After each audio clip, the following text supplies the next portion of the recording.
Esther, chapitre 8. En ce même jour, le roi Assuérus donna à la reine Esther la maison d'Aman, l'ennemi des Juifs. Et Mardochée parut devant le roi, car Esther avait fait connaître la parenté qui l'unissait à elle. Le roi ôta son anneau, qu'il avait repris à Aman, et le donna à Mardochée. Esther, de son côté, établit Mardochée sur la maison d'Aman. Puis Esther parla de nouveau en présence du roi. Elle se jeta à ses pieds, elle pleura, elle le supplia d'empêcher les effets de la méchanceté d'Aman, l'Agagite, et la réussite de ses projets contre les Juifs. Le roi tendit le sceptre d'or à Esther, qui se releva et resta debout devant le roi.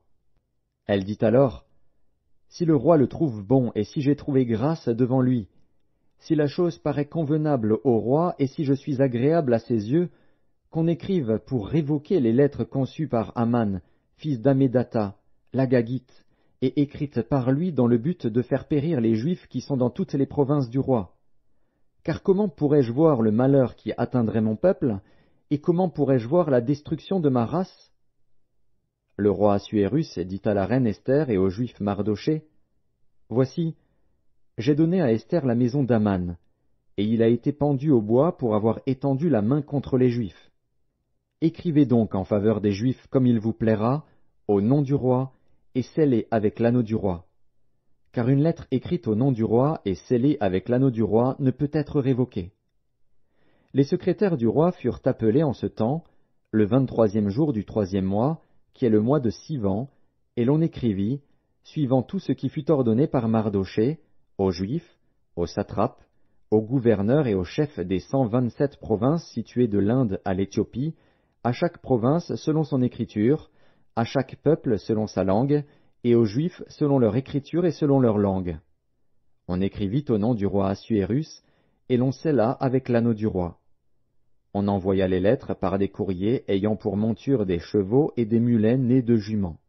Par ces lettres, le roi donnait aux Juifs, en quelque ville qu'ils fussent, la permission de se rassembler et de défendre leur vie, de détruire, de tuer et de faire périr, avec leurs petits-enfants et leurs femmes, tous ceux de chaque peuple et de chaque province qui prendraient les armes pour les attaquer, et de livrer leurs biens au pillage, et cela en un seul jour, dans toutes les provinces du roi Assuérus, le 13e du 12e mois, qui est le mois d'Adar.